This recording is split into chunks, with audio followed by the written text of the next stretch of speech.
kezka daukagu handeratze erosi zutelako duela urte batzuk, ultraeskuinekoak eta ultrakatolikoak edo behintzat muturreko erlijioari oso lotuak dauden pertsona batzuk, aniztasuna nahi dugulako eremu honetan eta herri txikiak izan da eta hainbeste horrelako jende onda, beldur garelako administrazioen jabe egingo diren beldurra daukagulako, udalen eta konsejoen eta bar, guk ez dugu nahi muturreko ideologiek agintzerik zonalde honetan, eta gainera pentsatzen dugu munduko testuinguruak ez duela asko laguntzen, gero eta eskuineko mugimendu gehiago dagoela, guk eskuina bortizkeriarekin lotzen dugu,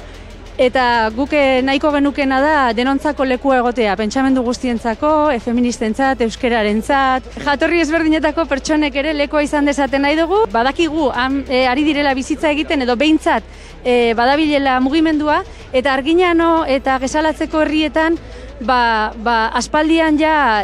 leku hartuta dabiltza, 50 gora behintzat badaude Arginanoko eskolan gure ustez doktrinamentupean, ez dute inolako harremanik egiten bertako jendearekin, eta guztiz itxitako komunitatea dira, eta ez dute haien ibileren berririk ematen.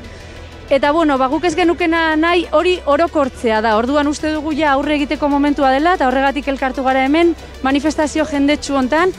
koloretsua eta alaia izatea espero dugu, eta batez ere aniztasun handikoa. Espero dugu ez ulertzea hau hemen zonalde honetako arazoa denik, baizik eta uste dugu Euskal Herri osokoa eta mundukoa ere badela, orduan animatze dugu mundu guztia eskuinaren aurrean aurre egitera eta indarrak ateratzera. Fasismoa ez da okupatoria. Inoiz bezala amore eman fasistak menderatu arte. Gora borroka antifasista!